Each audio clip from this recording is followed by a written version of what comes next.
नमस्कार दोस्तों, स्वागत है आपका आज के मुख्य समाचारों में। जी हां दोस्तों, आपको यहां पर देखने को मिलेंगी सुबह से लेकर शाम तक की तमाम बड़ी खबरें मुख्य समाचार ब्रेकिंग न्यूज अपडेट्स के रूप में। तो चलिए दोस्तों, जान लेते हैं आज की पहली खबर। भाजपा के राष्ट्रीय महासचिव पर पैसे बांटने का लगा आरोप, एफआईआर दर्ज। दावा 5 करोड़ लाए थे, मुंबई में होटल से 9 लाख मिले। विनोद तावड़े बोले ये साजिश है। जी हां दोस्तों, महाराष्ट्र में विधानसभा चुनाव की वोटिंग से एक दिन पहले मंगलवार 19 नवंबर को भाजपा के राष्ट्रीय महासचिव विनोद तावड़े पर पैसे बांटने का आरोप लगा। मुंबई के उपनगर विरार की होटल में चुनाव आयोग के अफसरों ने तावड़े के कमरे से 9 लाख रुपए और कागजात बरामद किए हैं। इसका वीडियो भी सामने आया है। हालांकि चुनाव आयोग ने सिर्फ इतना कहा है कि कुछ सीज किया गया है। विपक्ष के आरोप के बाद चुनाव आयोग ने विनोद तावड़े और भाजपा कैंडिडेट राजन नाईक के खिलाफ लोक प्रतिनिधित्व अधिनियम के तहत एफआईआर दर्ज कराई है। राज्य की 288 विधानसभा सीटों पर सिंगल फेज में दोस्तों आज वोटिंग होगी। रिजल्ट 23 नवंबर को आएगा।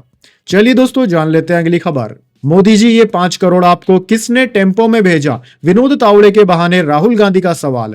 जी हां दोस्तों, महाराष्ट्र चुनाव से एक दिन पहले कैश फॉर वोट के आरोप को लेकर राज्य का सियासी पारा चढ़ गया।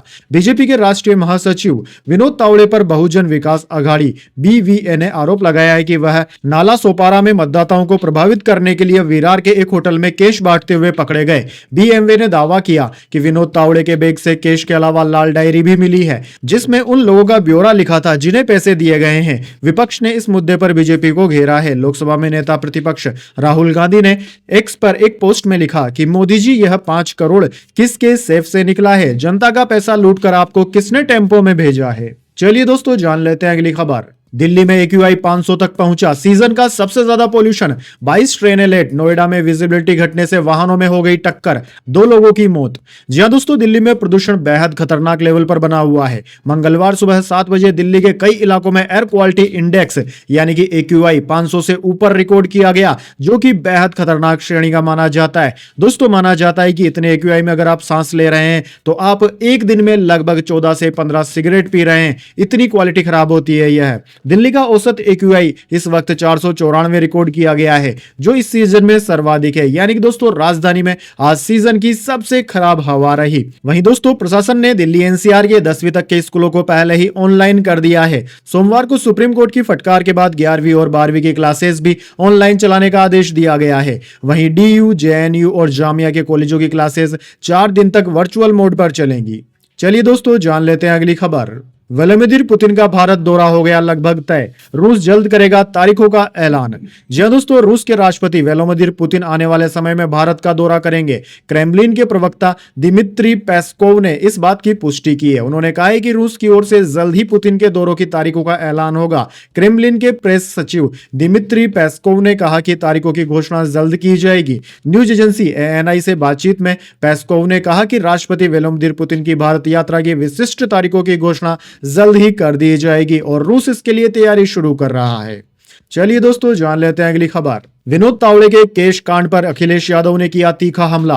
कहा यह बीजेपी का पुराना तरीका है। जी हां दोस्तों, महाराष्ट्र विधानसभा चुनाव में मतदान के 14 घंटे पहले भारतीय जनता पार्टी के नेता और राष्ट्रीय महासचिव विनोद तावड़े का एक वीडियो सामने आया था। इसमें कथित तौर पर वह केश बांट रहे हैं। अब इस मामले पर जमकर सियासत हो रही है। इसी बीच मामले पर सपा प्रमुख अखिलेश यादव ने कहा कि यह बीजेपी का पुराना तरीका है। बीजेपी चुनाव से पहले खूब पैसे बांटती है। यूक्रेन पर न्यूक्लियर हमला कर सकता है रूस। पुतिन ने परमाणु नीति में कर दिए बदलाव। बाइडेन को दे डाली चुनौती।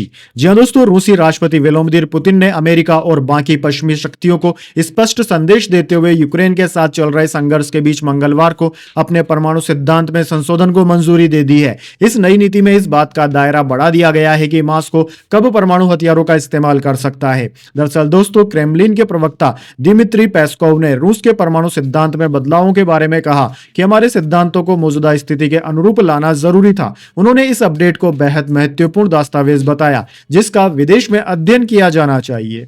चलिए दोस्तों, जान लेते हैं अगली खबर। बिहार में कोहरे के कारण 17 ट्रेनें, 6 फ्लाइट हुई लेट। एमपी में स्कूलों की टाइमिंग बदली। लद्दाख और कश्मीर में भारी बर्फबारी।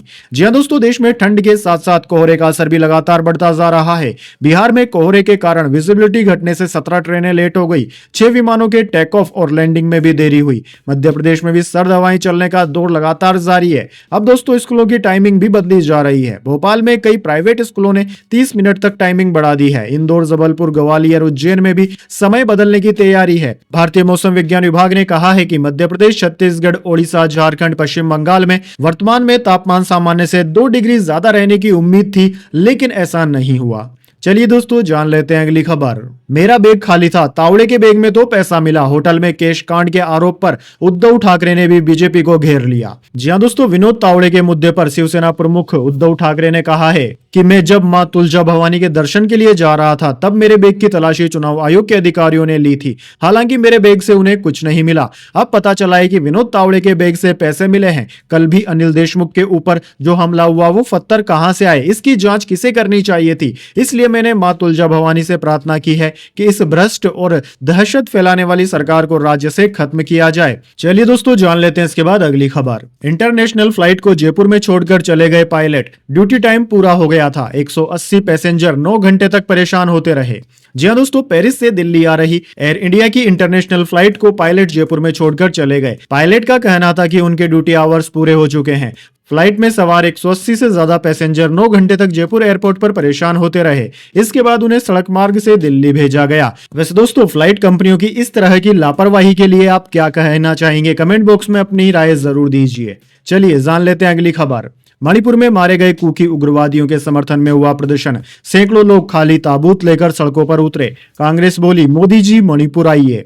जी हां दोस्तों, मणिपुर में 11 नवंबर को सुरक्षा बलों से मुठभेड़ में मारे गए 10 कुकी उग्रवादियों के लिए न्याय की मांग करते हुए कुकी समुदाय लगातार प्रदर्शन कर रहा है। मंगलवार को भी चूरा चांदपुर जिले में सैकड़ों लोगों ने 10 खाली ताबूत लेकर मार्च निकाला। मणिपुर पुलिस के अनुसार पिछले हफ्ते जिरीबाम के बोरा बेकरा पुलिस स्टेशन और आसपास के जकुरा थोरा में सीआरपीएफ कैंप पर वर्दीधारी उग्रवादियों ने अंधाधुंध गोलीबारी की थी। इसके बाद सुरक्षा बलों के साथ मुठभेड़ में 10 संदिग्ध उग्रवादी मारे गए थे। हालांकि कुकी समुदाय का कहना है कि वे लोग विलेज वॉलंटियर्स थे। चलिए दोस्तों, जान लेते हैं अगली खबर। G20 में मोदी बोले, जंग से दुनिया में खाने का संकट आया, गरीब देशों पर इसका सबसे ज्यादा असर। बाइडेन, मैक्रो, मेलोनी से भी मिले। जी हां दोस्तों, ब्राजील की राजधानी रियो डी जेनेरियो में सोमवार को G20 समिट के पहले दिन प्रधानमंत्री मोदी ने वर्ल्ड लीडर्स से द्विपक्षीय मुलाकातें की। मोदी ने फ्रांस के राष्ट्रपति Emmanuel Macron, British PM Keir Starmer, Italy की पीएम जॉर्जिया मेलोनी, पुर्तगाल के प्रधानमंत्री लुइस मोंटेनेगो, इंडोनेशिया के राष्ट्रपति और नॉर्वे के प्रधानमंत्री जोनास गेर स्टोर्मर से द्विपक्षीय मुद्दों पर बातचीत की। दोस्तों, समिट के दौरान प्रधानमंत्री मोदी अमेरिकी राष्ट्रपति जो बाइडेन से भी मिले और उनके बीच अनौपचारिक बातचीत भी हुई। चलिए जान लेते हैं अगली खबर। महाराष्ट्र में वोट जिहाद को लेकर साधु संतों ने खोला मोर्चा। इस पार्टी को वोट देने की कर डाली अपील। जी हां दोस्तों, महाराष्ट्र विधानसभा चुनाव में वोट जिहाद की काफी चर्चा है। उप मुख्यमंत्री देवेंद्र फडणवीस की तरफ से वोट जिहाद का जवाब धर्म युद्ध से देने की बात कही गई है। इसको लेकर अनेक धर्म गुरुओं की प्रतिक्रिया सामने आई है। अब दोस्तों, अयोध्या के हनुमानगढ़ी मंदिर के महंत राजू दास ने कहा है कि देश में चल रहे चुनाव में जिस प्रकार वोट जिहाद चलाया जा रहा है, कट्टर उलेमाओं, कट्टरपंथियों की ओर से जिस प्रकार से वहां की जनता को बरगलाने का प्रयास किया जा रहा है और वोट जिहाद के माध्यम से कहा जा रहा है कि बीजेपी को वोट न करें। उन्होंने कहा कि धर्म गुरुओं ने भी अपील की है कि सनातनियों के पक्ष में वोट करें। चलिए दोस्तों, जान लेते हैं अगली खबर। मध्य प्रदेश में टैक्स फ्री हुई film the Sabarmati report. CM doctor Mohan Yadav ने की घोषणा। प्रधानमंत्री मोदी और अमित शाह भी कर चुके हैं तारीफ। जी हां दोस्तों, 15 नवंबर को रिलीज हुई फिल्म द साबरमती रिपोर्ट लगातार सुर्खियों में है। क्रिटिक्स की तारीफों के बाद अब इस फिल्म को पॉलिटिकल सपोर्ट भी मिल रहा है। हाल ही में इस फिल्म को मध्य प्रदेश में टैक्स फ्री कर दिया गया। मध्य प्रदेश के मुख्यमंत्री डॉक्टर मोहन यादव ने इसकी घोषणा करते हुए दूसरे नेताओं को भी फिल्म देखने का सुझाव दिया है। CM Manohar Yadav film the Sabarmati report देखने पहुंचे थे। मीडिया से बातचीत करते हुए उन्होंने कहा कि हम इस फिल्म को टैक्स फ्री करने जा रहे हैं। वैसे दोस्तों, कमेंट करके बताइए, क्या आपने यह फिल्म देखी है? चलिए जान लेते हैं अगली खबर।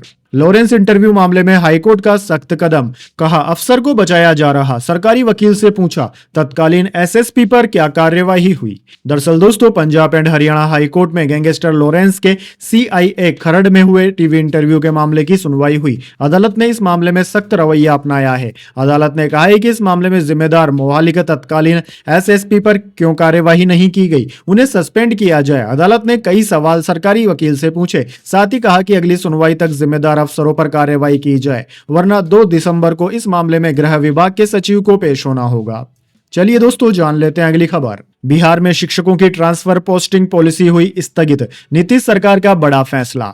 जी हां दोस्तों, बिहार की राजधानी पटना से इस वक्त सबसे बड़ी खबर सामने आ रही है। दरअसल दोस्तों, नीतीश कुमार ने बिहार में शिक्षकों की ट्रांसफर और पोस्टिंग पॉलिसी को तत्काल प्रभाव से स्थगित कर दिया है। बिहार में टीचरों के ट्रांसफर और पोस्टिंग को लेकर बिहार के शिक्षा मंत्री सुनील कुमार ने कहा कि बहुत शिक्षकों और संगठनों के मन में बहुत सारी बातें थी। हमने मुख्यमंत्री के निर्देश पर फैसला लिया है कि ट्रांसफर नीति स्थगित रहेगी। शिक्षा मंत्री ने कहा कि जब सारी क्षमता परीक्षाएं पूरी हो जाएंगी तब ट्रांसफर पर फैसला होगा। जो मौजूदा नीति है उसमें बदलाव भी हो सकता है, जो नियुक्तियां हैं वह भी होंगी। चलिए दोस्तों, जान लेते हैं अगली खबर। पाकिस्तान अफगानिस्तान से दिल्ली आ रहा है प्रदूषण, लाहौर में AQI 2000 के पार पहुंचा। अमेरिका ब्रिटेन ने पब्लिक ट्रांसपोर्ट पर जोर देकर पाई थी निजात। जी हां दोस्तों, राजधानी दिल्ली और उसके आसपास के इलाकों में वायु प्रदूषण खतरनाक स्तर पर पहुंच गया है। दूसरी तरफ दोस्तों, पाकिस्तान के 2 शहर लाहौर और मुल्तान में वायु प्रदूषण 2000 AQI को पार कर गया है। इसे देखते हुए पाकिस्तान सरकार ने इन दोनों शहरों में पूरी तरह से लॉकडाउन लगा दिया है। हाल ही में नासा की तरफ से जारी एक सैटेलाइट इमेज में भारत पाकिस्तान का एक बड़ा हिस्सा धुंध की चादर से ढका नजर आ रहा है। हर साल सर्दियों में सिंधु गंगा के मैदानों में वायु प्रदूषण खतरनाक स्तर को पार कर जाता है। उत्तर और मध्य भारत में दिवाली के बाद पराली जलाने का सिलसिला शुरू हो जाता है। इस वजह से प्रदूषण बढ़ने की रफ्तार भी तेज होने लगती है। हालांकि प्रदूषण का मेन कारण सिटी में होने वाला वायु प्रदूषण, वाहनों का प्रदूषण और फैक्ट्रियों का प्रदूषण ही रहता है। वैसे इस बारे में आपके क्या विचार है, कमेंट बॉक्स में जरूर दीजिए कि वायु प्रदूषण को बढ़ाने में सबसे बड़ा योगदान किन चीजों का रहता है। चलिए दोस्तों, जान लेते हैं इसके बाद अगली बड़ी खबर। लेकिन उससे पहले मेरी आपसे एक छोटी सी रिक्वेस्ट है, अगर दोस्तों आपको अभी तक हमारी न्यूज पसंद आई है तो एक छोटा सा लाइक जरूर दे दीजिए, और अगर आपको पसंद नहीं आई है तो बेशक आप डिसलाइक भी कर सकते हैं। लेकिन दोस्तों, लाइक और डिसलाइक जरूर कीजिए, क्योंकि दोस्तों यही हमारी मेहनत का फल होता है और इसी से हमें पता चलता है कि आपको हमारी वीडियोस पसंद आ रही है या नहीं।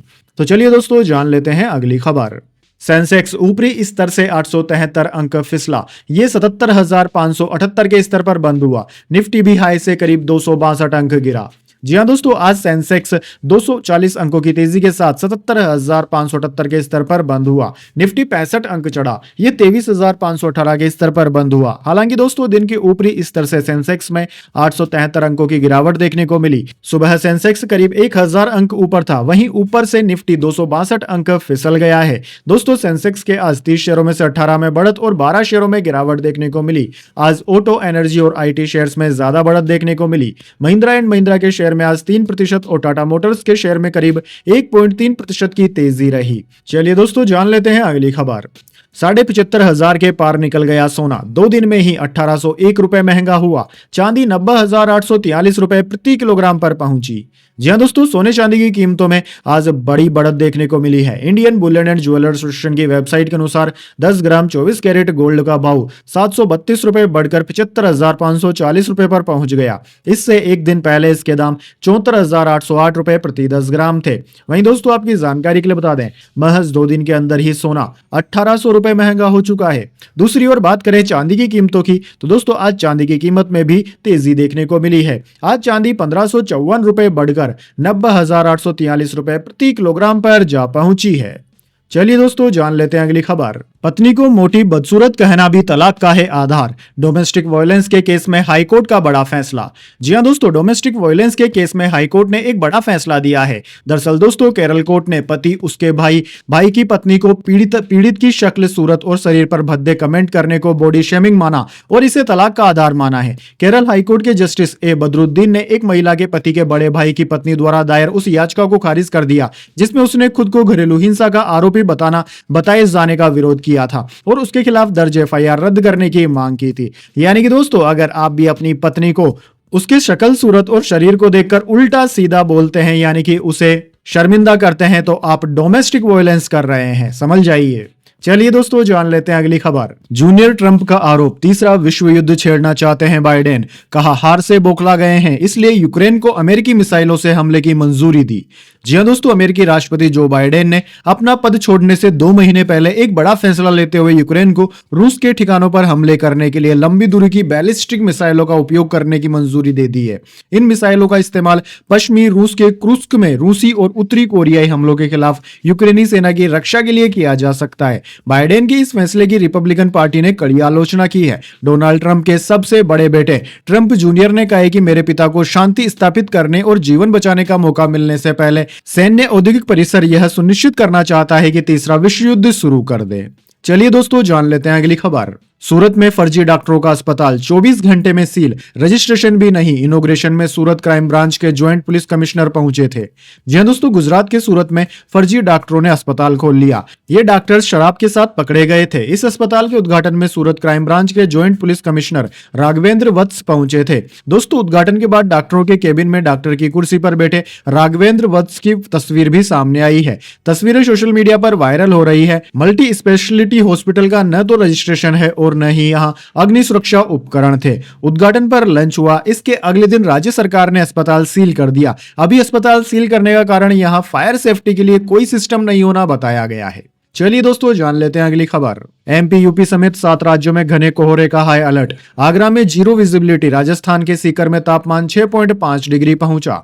जी हां दोस्तों, देश में ठंड और कोहरे का असर लगातार बढ़ता जा रहा है। भारतीय मौसम विज्ञान विभाग ने मध्य प्रदेश, उत्तर प्रदेश, राजस्थान, हिमाचल प्रदेश, दिल्ली, हरियाणा और बिहार में 1-2 दिन घने कोहरे का अलर्ट जारी किया है। राजस्थान में ठंड का असर सबसे ज्यादा देखने को मिल रहा है। सीकर के फतेहपुर में मंगलवार को न्यूनतम तापमान 6.5 डिग्री सेल्सियस पहुंच गया। भरतपुर में कोहरे के कारण विजिबिलिटी 50 मीटर से भी कम रह गई है। हालांकि देश में सबसे कम विजिबिलिटी यानी कि जीरो विजिबिलिटी आगरा में दर्ज की गई। भारतीय मौसम विज्ञान विभाग के मुताबिक यहां आने वाले कुछ दिनों में कोहरा बना रहेगा।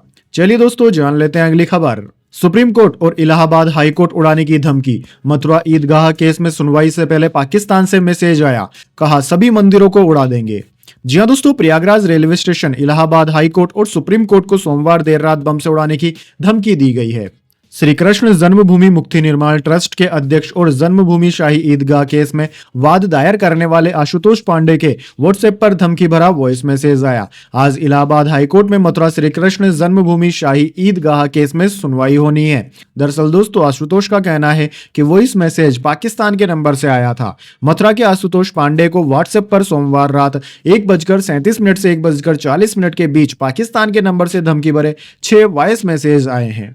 चलिए दोस्तों जान लेते हैं अगली खबर। ऑस्ट्रेलिया दौरे के लिए भारतीय महिला टीम का हो गया ऐलान। 16 सदस्यीय टीम में शेफाली का नाम नहीं, हरलीन की वापसी। पहला मुकाबला 5 दिसंबर से। जी हां दोस्तों, विमेंस सिलेक्शन कमेटी ने ऑस्ट्रेलिया दौरे के लिए इंडियन विमेंस टीम का ऐलान कर दिया। 3 मैचों की वनडे सीरीज में ओपनर शेफाली वर्मा को खराब फॉर्म के चलते टीम से बाहर कर दिया गया है। भारतीय महिला टीम का यह दौरा 5 दिसंबर से शुरू होगा। चलिए दोस्तों जान लेते हैं अगली खबर। यूपी बोर्ड एग्जाम, खत्म हुआ इंतजार। यूपी बोर्ड परीक्षा का टाइम टेबल हुआ जारी। इस दिन से शुरू होंगे 10वीं और 12वीं के एग्जाम। जी हां दोस्तों, उत्तर प्रदेश माध्यमिक शिक्षा परिषद ने हाई स्कूल और इंटरमीडिएट बोर्ड परीक्षा 2025 का टाइम टेबल जारी कर दिया। परीक्षा 17 दिन में हो जाएंगी। हाई स्कूल यानी कि 10वीं और इंटरमीडिएट 12वीं की बोर्ड परीक्षाएं 24 फरवरी 2025 से 12 मार्च तक चलेंगी। दोस्तों, परीक्षा के पहले दिन यानी कि 24 फरवरी को हाई स्कूल में हिंदी और इंटरमीडिएट में मिलिट्री साइंस की परीक्षा होगी। साल 2024 में बोर्ड परीक्षाएं 22 फरवरी से शुरू हुई थी। चलिए दोस्तों जान लेते हैं अगली खबर। ऑस्ट्रेलिया ने पाकिस्तान से सीरीज 3-0 से जीती। तीसरे टी20 में 7 विकेट से हराया। स्टोइनिस की 50, बाबर ने 41 रन बनाए। जी हां दोस्तों, ऑस्ट्रेलिया ने अपनी गेंदबाजी के दम पर पाकिस्तान को तीसरे टी20 मुकाबले में 7 विकेट से हरा दिया। इसी के साथ कंगारूओं ने सीरीज में 3-0 से क्लीन स्वीप भी कर दिया। दरअसल दोस्तों, स्टोइनिस को नाबाद 61 रन बनाने के लिए प्लेयर ऑफ द मैच और स्पेंसर जॉनसन को सीरीज में 8 विकेट लेने के लिए प्लेयर ऑफ द सीरीज चुना गया। सोमवार को होबार्ट में खेले गए मैच में पाकिस्तानी टीम की कप्तानी मोहम्मद रिजवान की जगह आगा सलमान ने की थी। इस मुकाबले में पाकिस्तानी टीम पहले बैटिंग करते हुए 18.1 ओवर में महज 117 रन पर ही ऑल आउट हो गई। चलिए दोस्तों जान लेते हैं अगली खबर। भारत ने जापान को हराकर फाइनल में जगह बनाई। हॉकी मुकाबले में 2-0 से दर्ज की शानदार जीत। जी हां दोस्तों, भारत ने जापान को 2-0 से हराकर महिला एशियाई चैंपियंस ट्रॉफी के फाइनल में जगह बना ली है। अब टीम इंडिया का फाइनल में सामना चीन से होगा, जिसने पहले सेमीफाइनल में मलेशिया को 3-1 से हराया था। दरअसल दोस्तों, चैंपियंस ट्रॉफी का यह टूर्नामेंट बिहार के राजगीर में खेला जा रहा है। भारत बनाम चीन फाइनल मुकाबला 20 नवंबर को खेला जाएगा। जापान के खिलाफ रोमांचक सेमीफाइनल मुकाबले में भारत के लिए नवनीत कौर और लाल रेमसियामी ने आखिरी क्वार्टर में एक गोल दागकर टीम इंडिया की जीत सुनिश्चित कर दी। तो दोस्तों, यह थी आज की तमाम बड़ी खबरें। इसके बाद दोस्तों बारी आती है आज के माइंड क्विज क्वेश्चन की। जी हां दोस्तों, एक आसान से सवाल का जवाब देकर आप जीत सकते हैं एक सरप्राइज गिफ्ट हमारे यूट्यूब चैनल की ओर से। तो दोस्तों, आज का सवाल आपकी स्क्रीन पर आ चुका है। राजस्थान के किस शहर को झीलों की नगरी कहा जाता है? जी हां दोस्तों, अगर आप जानते हो शहर का नाम जो कि झीलों की नगरी यानी कि सिटी ऑफ लेक्स के नाम से जाना जाता है, तो जल्दी से उस शहर का नाम कमेंट बॉक्स में लिख दीजिए। अगर दोस्तों आपका जवाब होता है एकदम सही और आप चुन जाते हैं लकी विजेता के रूप में, तो आपको मिल सकता है एक सरप्राइज गिफ्ट हमारे यूट्यूब चैनल की ओर से। तो दोस्तों जल्दी से अपना उत्तर कमेंट बॉक्स में लिख दीजिए, वीडियो को लाइक कर लीजिए और चैनल को सब्सक्राइब करके बेल आइकन भी दबा लीजिए। धन्यवाद। वंदे मातरम। जय हिंद, जय भारत।